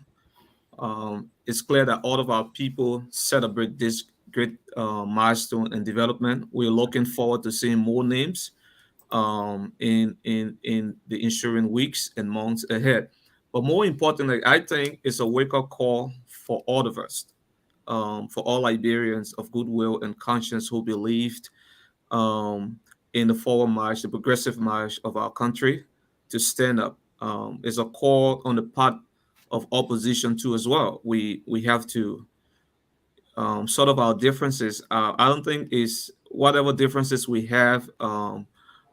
is bigger than the country we all want to serve, we all want to represent. So I think it's time to begin leading effort. But more importantly, people like Anthony Jackson, my brother Mambe, we all have some level of influence. We all have connection with political leaders and political parties. We need to also play our part.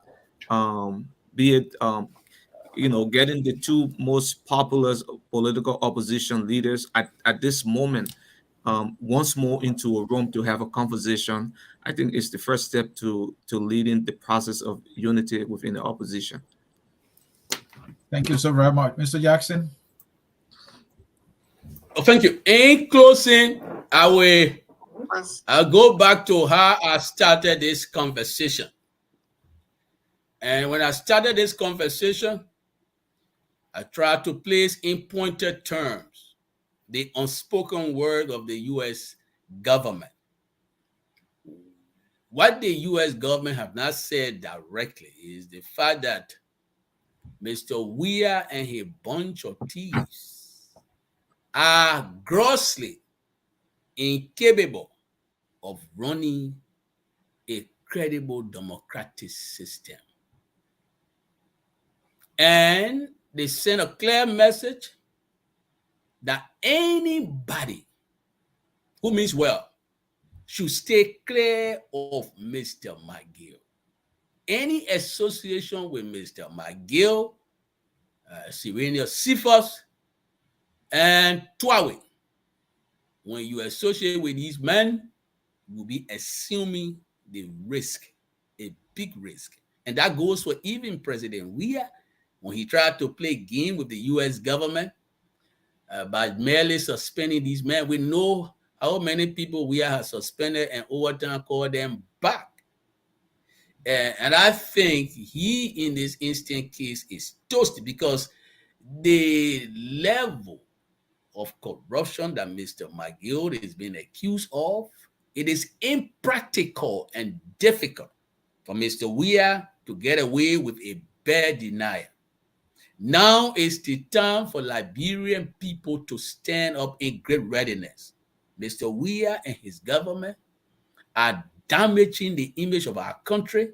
The easier thing that any president would have done for Liberia is to improve or build upon what Madam Sally have done, the diplomatic image of the country.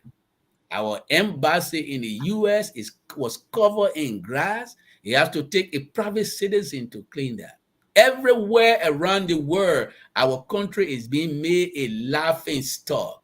A president dancing buka on the great BBC. It's a shame when you have the president of Ghana wooing the American to make Ghana the hub. When you have other people across, other leaders in the sub-region wooing investors to their country. Our president is dancing buka on the global stage, and the guy who made the music was thanking we are for promoting his music. What a despicable disgrace this man is.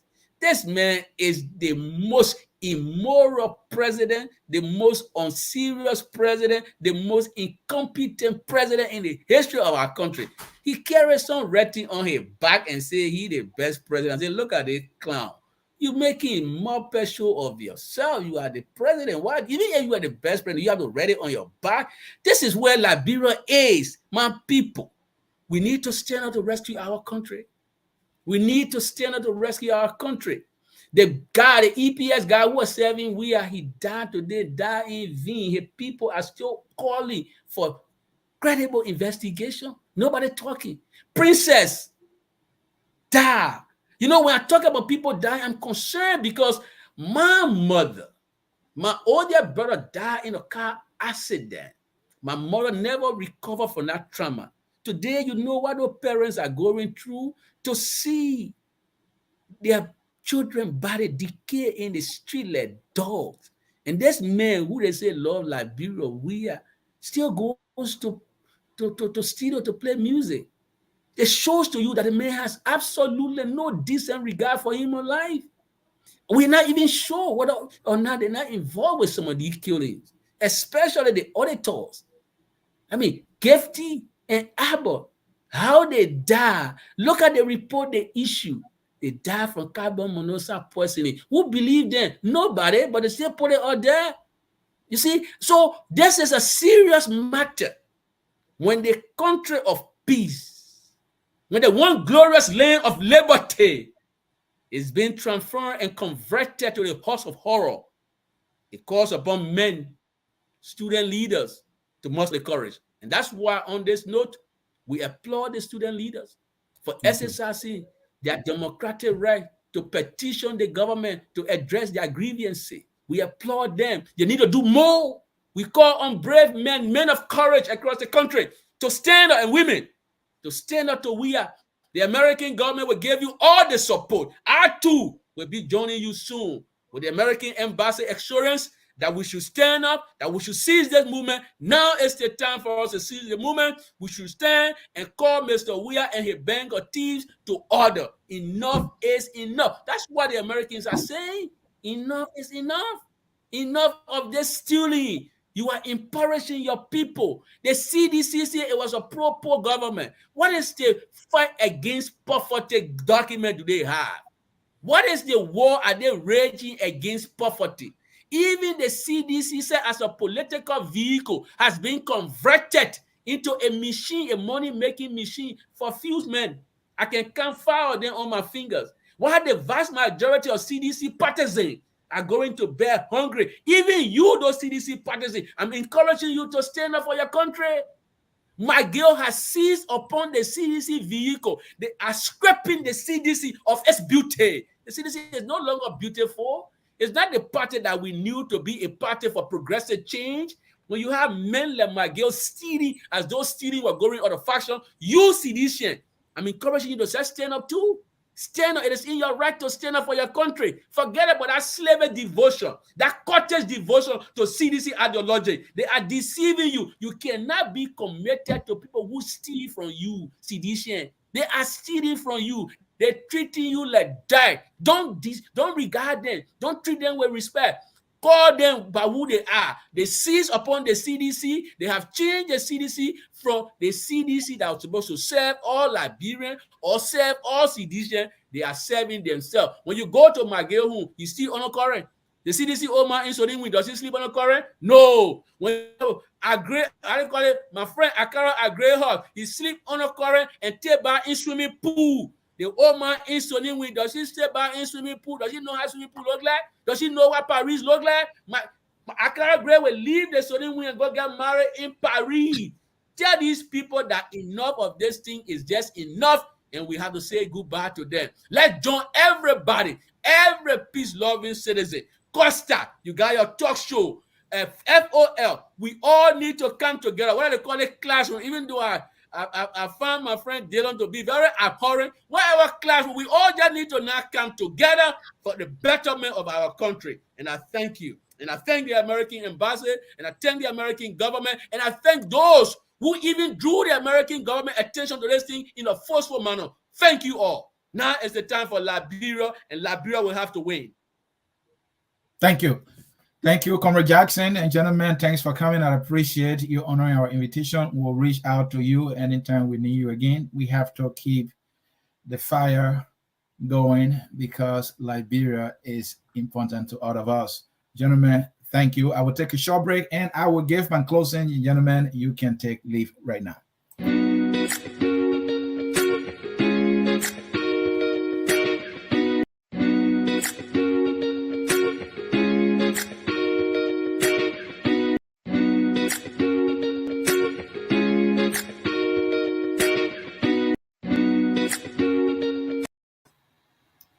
So folks, this is how I will close today's edition of the Hour of Politics.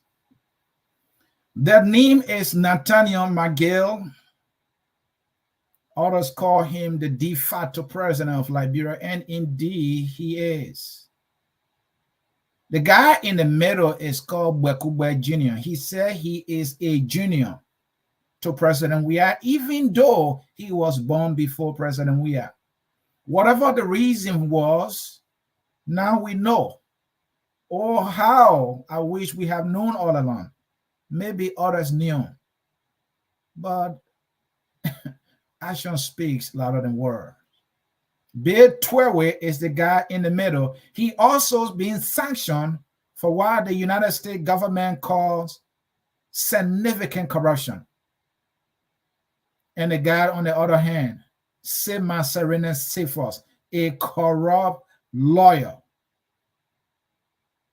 These are the three individuals that are on the United States sanction list. These individuals are no longer qualified to travel to the United States.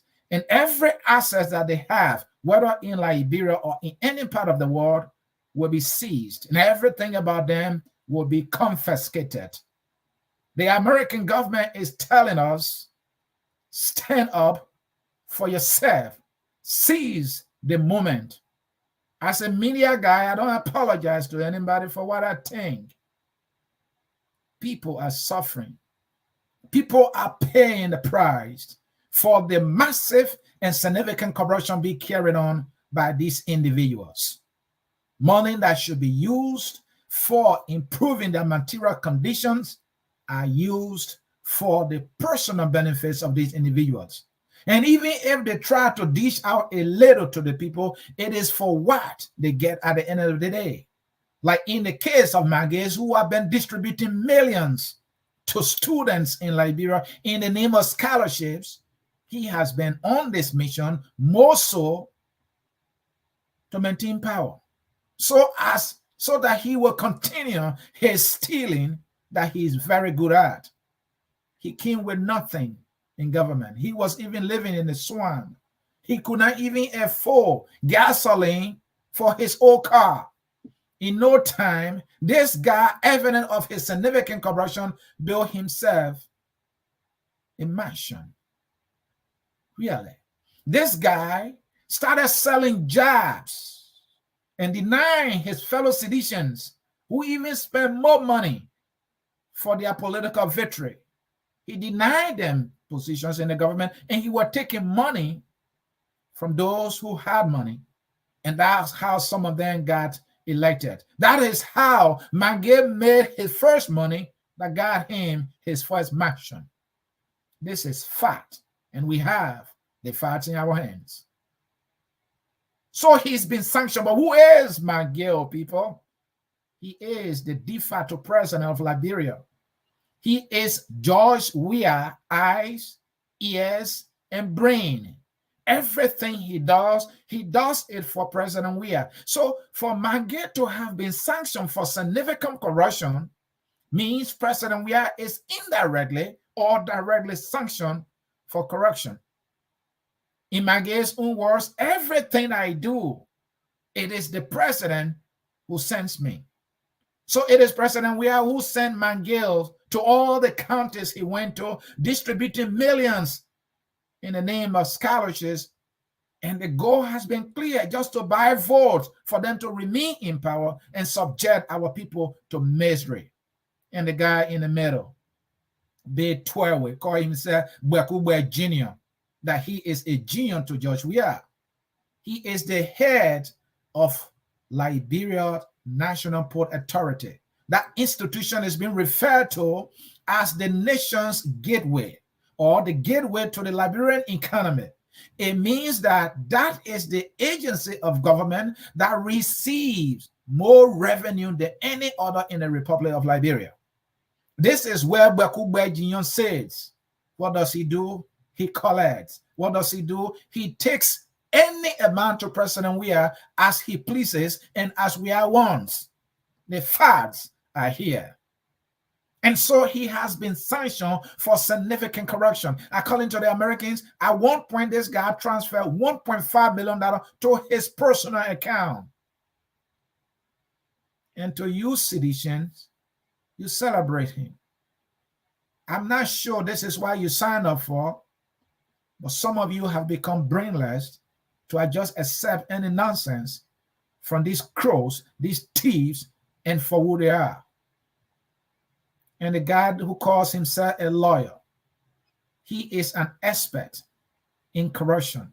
This guy was caught on tape talking about human hairs, talking about virgin hairs, and he was to accept some kind of money from an indicted criminal in the United States, Ellen Cochran, and he calls himself a lawyer.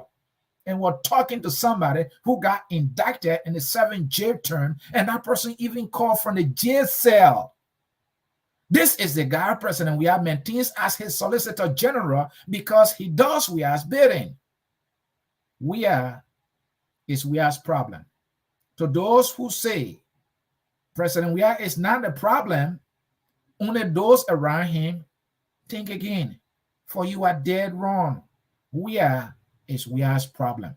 Weah is Weah's nightmare. And he said he's suspending these individuals and he thinks that's going to save him for anything. Our understanding is that more names are coming. How many persons is Weah prepared to suspend? If the U.S. government should sanction about 20, 50, will he suspend them all? He's bluffing. But hey, it is called time. It is stubborn. It is coming. Weah is the one who has been sanctioned by the U.S. government here. It is clear they don't want to see him anymore as president. They have given up on him. For he has no interest in the responsibility he's been so blessed to be given. This guy must say come from the same town, the town of Sanctioned in Grand Crew County. We are descendants of the legendary Weah, a warrior par excellence who feared nothing but to fight for what is right. And this brother of mine from the same town will come to power. We know the blessing being given to him by the people. And the people wanted him to fight for them because they saw him as their kind. What he does, he bars. He dances buka.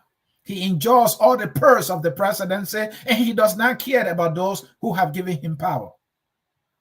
He perambulates around Monrovia with his foot soldiers, trying to deceive our people, while hunger is seen on their faces.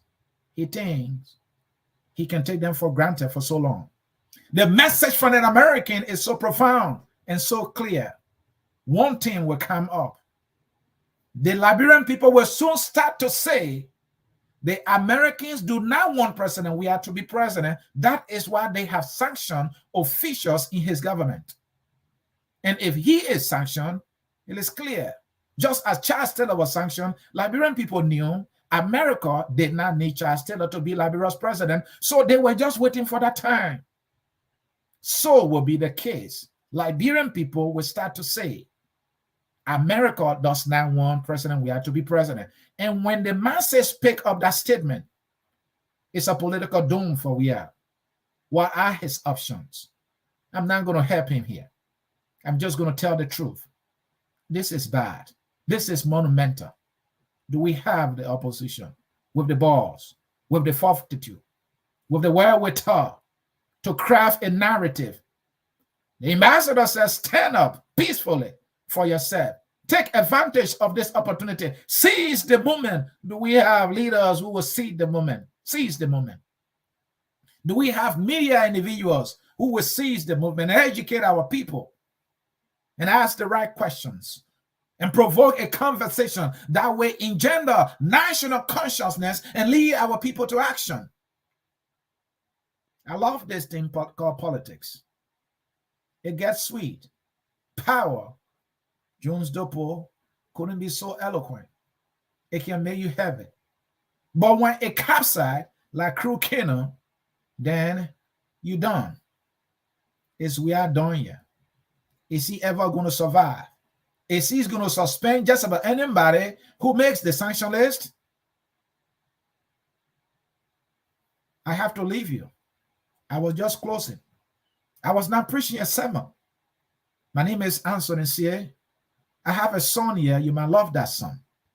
That song says, we are all Liberians. I'm a Liberian, so I am saying my own. You are a Liberian. Will you say your own? Will you take your action? The big brother said, stand up. And many of you will always vote for Almighty America before sometime you believe the people who have devoted themselves to this business of educating and informing you. So America has spoken. America did not speak in turn. America spoke boldly, fearlessly, and called you to action. Magay and we are trying to buy your vote. Is your vote up for sale? They are trying to buy your vote with your own money, even though they have kept you hungry all these many years.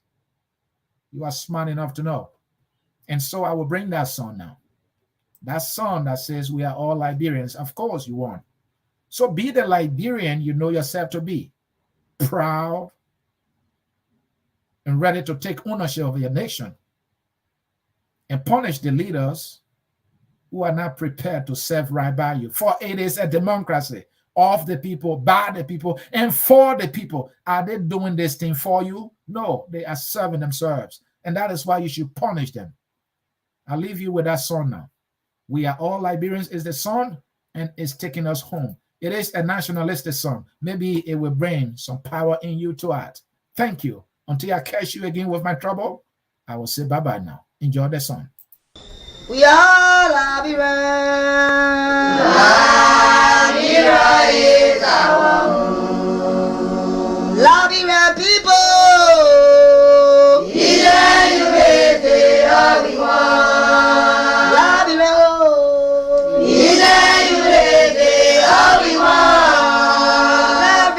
Liberia.